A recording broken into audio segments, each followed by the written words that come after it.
I left my boyfriend for the man who said I deserved better. He dumped me the moment he got me. The one I abandoned moved on without a word, and now I'm alone with nothing. Hey viewers, before we move on to the video, please make sure to subscribe to the channel and hit the like button if you want to see more stories like this. Thanks. I thought I had it all figured out. 2 years with Jason, 8 months living together, a comfortable routine that felt, well, comfortable. Maybe that was the problem. Jason worked as a freelance graphic designer, which meant he spent a lot of time at his computer. I'd come home from my marketing job to find him exactly where I'd left him that morning. Headphones on, eyes glued to the screen, maybe a quick, "Hey babe," without looking up. Don't get me wrong, he was sweet. He'd make dinner most nights, remember to pick up my favorite coffee creamer, leave little notes in my lunch bag. But somewhere along the way, I started feeling invisible. It didn't help that my Instagram feed was full of couples doing elaborate date nights and weekend getaways. Meanwhile, our last date had been takeout Chinese while binge-watching Netflix. Again, do you even notice when I get dressed up anymore? I asked him one evening, wearing a new dress I'd bought specifically hoping he'd comment on it. Of course I do. You always look great, he said, not looking away from his monitor. That's not what I mean. When's the last time you actually looked at me? Like, really looked? He finally turned around, giving me his full attention. Nick, I look at you every day. What's this about? Forget it. You wouldn't understand. That's when Tony slid back into my life. I hadn't heard from Tony Martinez in 3 years, not since our messy breakup that ended with him ghosting me for 2 weeks before finally admitting he wasn't ready for something serious. So when he liked one of my Instagram posts, a sunset photo with the caption, "Feeling grateful but invisible," I was surprised. When he commented, "Beautiful view, but the photographer is even more beautiful," I was flattered despite myself. The DM came 2 days later. "Hey stranger, saw your post and couldn't help but think about you. How have you been?" I stared at the message for an hour before responding. "Hey Tony, I'm good, thanks. How are you? Better now that I'm talking to you. I know this is random, but I was just thinking. I never properly apologized for how things ended between us. I was an idiot." The conversation flowed easily. Too easily. Tony had always been charming. It's how he'd gotten me to fall for him the first time. But now he seemed different. More mature. He told me about his promotion to regional sales manager, his new apartment downtown, how he'd been working on himself and realized what he'd lost. "I've been thinking about you a lot lately," he wrote after we'd been talking for a week. "Tony, you know I'm with Jason." I know. Seeing you with him, it's like watching someone dim your light. You were so vibrant when we were together. I should have stopped texting him right there. But something about being called vibrant when I'd been feeling so dull lately made me keep the conversation going. "We broke up for a reason," I typed back. "We were kids then. I was stupid. But look at us now. You've grown into this incredible woman, and I've got my shit together." The timing was just wrong before. The timing. That was Tony's favorite excuse for everything. Bad timing when he couldn't commit. Bad timing when he disappeared. But maybe he was right about the timing being different now. Our conversations became daily, then multiple times a day. Tony had a way of making every interaction feel special, like I was the most important person in his world. He'd send good morning texts that actually referenced things I'd mentioned the day before. He'd ask about my work presentations and remember to follow up on how they went. Simple things that Jason used to do but had stopped doing somewhere along the way. Then Tony started showing up places. First, it was my gym. "No way you still come here," he said, acting surprised even though I'd mentioned my workout schedule in our texts. "Mind if I join you? I just signed up and don't really know anyone." Then my coffee shop. "Crazy coincidence," he said with that smile that used to make my stomach flip. It was flipping again. "Is it though?" I asked, but I was smiling too. "Okay. Maybe I remembered you mentioning this place. Sue me for wanting to see you." Being around Tony felt like someone had turned the color saturation up on my life. He paid attention to every word I said, complimented things about me that Jason never seemed to notice anymore, made me feel desired in a way I'd forgotten was possible. Meanwhile, things with Jason were getting worse. I found myself picking fights over nothing. The way he left dishes in the sink, how he always wore the same 3 t-shirts, his habit of saying "sounds good" to everything I suggested without actually listening.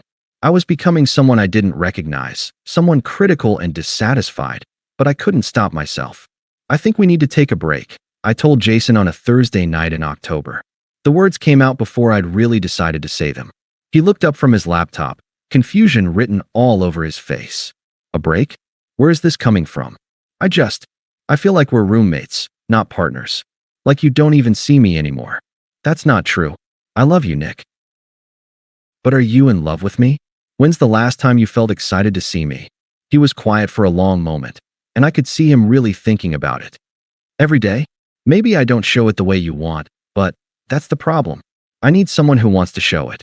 Jason closed his laptop and turned to face me fully. What's really going on here? This feels like it's coming out of nowhere. I wanted to tell him about Tony, but I also didn't want to be that person who emotionally cheated and then made it his fault. So instead I said, it's not out of nowhere. I've been feeling this way for months. Then why didn't you talk to me about it? We could have worked on it. Some things can't be worked on. Some things are just compatibility. He stared at me for what felt like forever.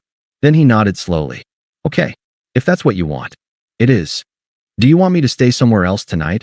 Or I'll go to Sarah's. I'll come get my stuff this weekend. And that was it. No begging, no fighting, no dramatic declarations. Jason just accepted it with the same quiet way he accepted everything else, and somehow that made me even more sure I was making the right choice. I texted Tony from Sarah's couch that night. I did it. We broke up. He called me immediately. Are you okay? How are you feeling? Relieved, I think. Like I can finally breathe again. I'm proud of you. That took courage. Did it? Or was I just being selfish? You were being honest about what you need. There's nothing selfish about that. Tony was everything Jason wasn't in those first few weeks. He planned elaborate dates, wine tastings, rooftop dinners, weekend trips to the coast. He posted photos of us together with captions about how lucky he was. He'd text me throughout the day just to tell me he was thinking about me. I felt like I was starring in my own romantic movie. My friends were skeptical. Isn't this the same Tony who ghosted you 3 years ago? Sarah asked over brunch. People change, I said. We were different then. Were you? Or is he just on his best behavior because he's trying to win you back from Jason? Win me back? Sarah, I chose to leave Jason. This isn't some competition. But even as I said it, something felt off about the way Tony talked about Jason. He'd make little comments about how Jason never deserved me, or how he couldn't believe someone would take me for granted like that. It felt good to hear, but also weird that he brought Jason up so much. The shift happened around the 6-week mark. Tony stopped planning elaborate dates. Our weekend trip got canceled because he had to handle some work stuff. The constant texting slowed to a trickle. When I asked if everything was okay, he said he was just busy with his promotion and didn't want to rush into anything too serious too fast. Rush into anything? I said during dinner at a chain restaurant instead of the intimate places we'd been going to. Tony, I ended a 2-year relationship to be with you. And I appreciate that. I just think we should take things slow, you know? Make sure we're doing this for the right reasons. What are the wrong reasons? He shrugged. I don't know. Rebound stuff. Proving a point. Sometimes people leave relationships and jump into something else without really thinking it through. I stared at him across the table, watching him check his phone while he talked. Is that what you think I did? I think you're an amazing woman who deserves to be sure about what she wants. It was such a non-answer that it felt like a slap. This was the same man who'd been telling me for weeks that he knew exactly what he wanted, and what he wanted was me. The final nail in the coffin came when I found out from his coworker, someone I'd met at a company happy hour, that Tony had been seeing other people the entire time he was winning me back from Jason. Not just seeing them, sleeping with them. Wait, you two are exclusive? The coworker had asked, genuinely confused. Tony said you guys were just hanging out while you figured out your situation. I confronted Tony that night. You're acting different. Ever since I left Jason, you've been what? Look, we moved pretty fast. Maybe we should slow down. Slow down. You're the one who said I deserved better, that we were meant to be. And we are. But I don't want to rush into anything serious right away. Right away? I ended a 2-year relationship for this. He looked genuinely annoyed, like I was being unreasonable. That's on you. I never asked you to do that. The words hit me like ice water. You literally told me I was dimming my light staying with him. You said the timing was finally right for us. The timing is right.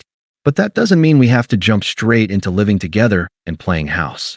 We can date and see where it goes. Date? Tony, we were dating before I left Jason. I thought this was us being together. It is. We're together. We're just not exclusive together. And there it was. Tony had never wanted me back. He'd wanted to win me away from Jason. The moment I was available, I stopped being interesting to him. I was just another conquest, another woman who'd chosen him over someone else. The game was over, and he'd won. I broke up with him that night, though calling it a breakup felt generous considering we'd apparently never been together in the first place.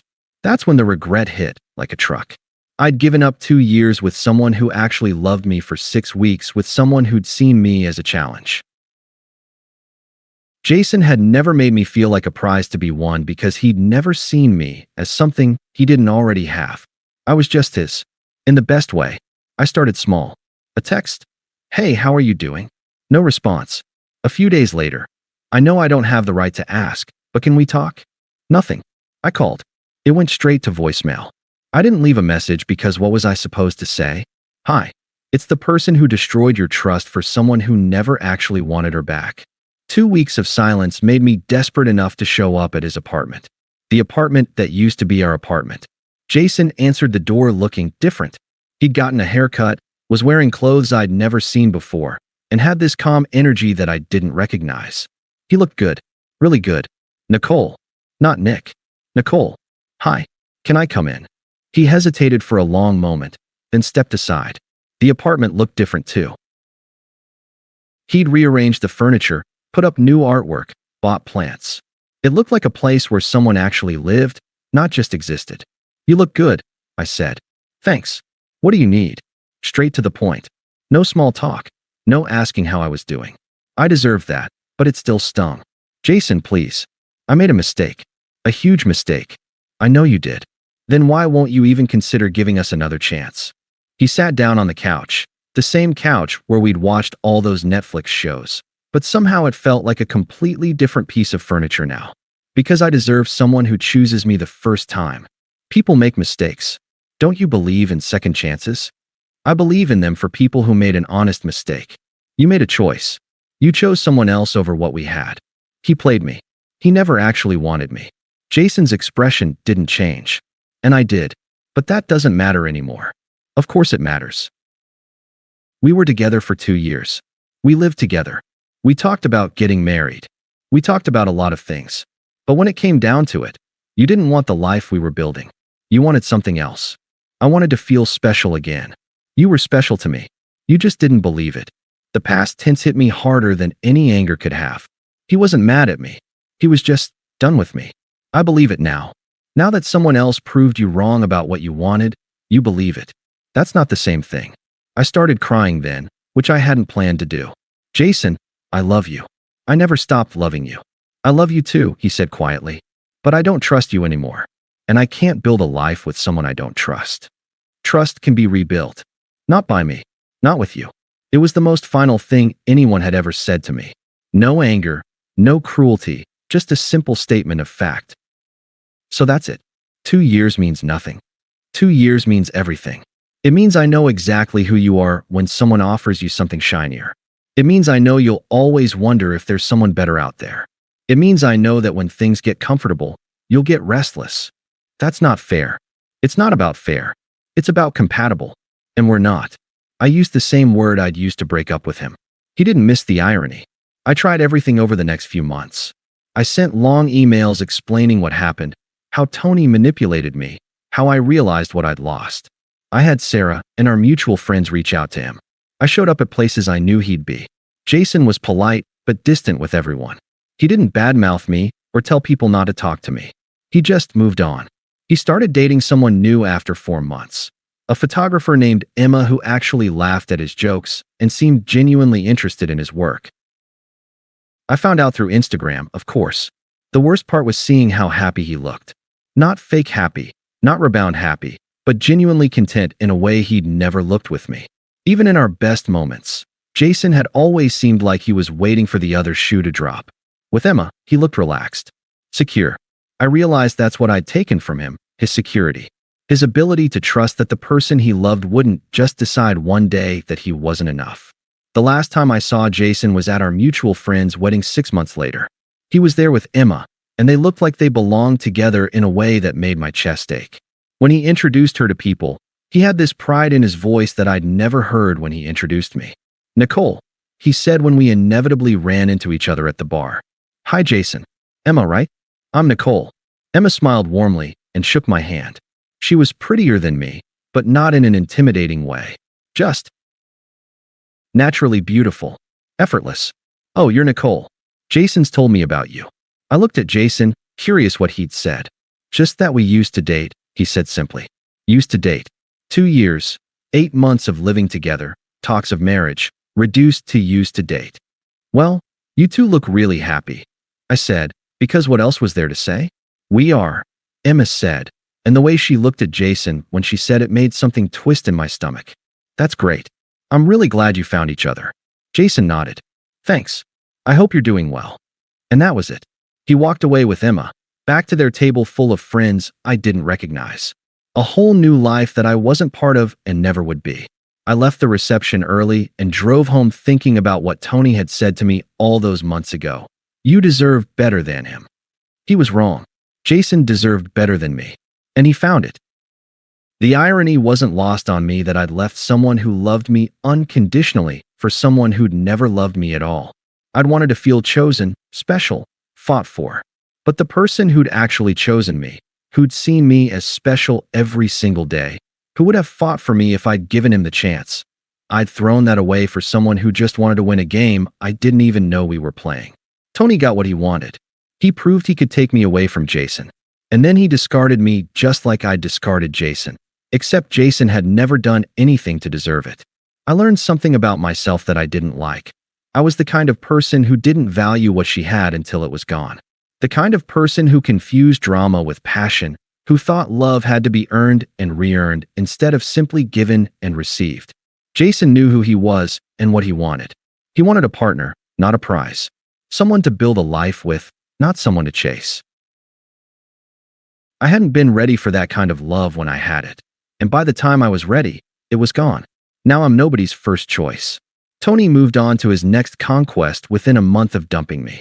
Jason found someone who appreciates what I'd taken for granted. And I'm alone, finally understanding what I had and why I'll never get it back. The grass isn't always greener on the other side. Sometimes it's just different grass, and by the time you realize your own lawn was perfect, someone else is living in your house. Thanks for watching. Make sure to subscribe to the channel and hit the like button. What do you think about this story? Share it in the comments.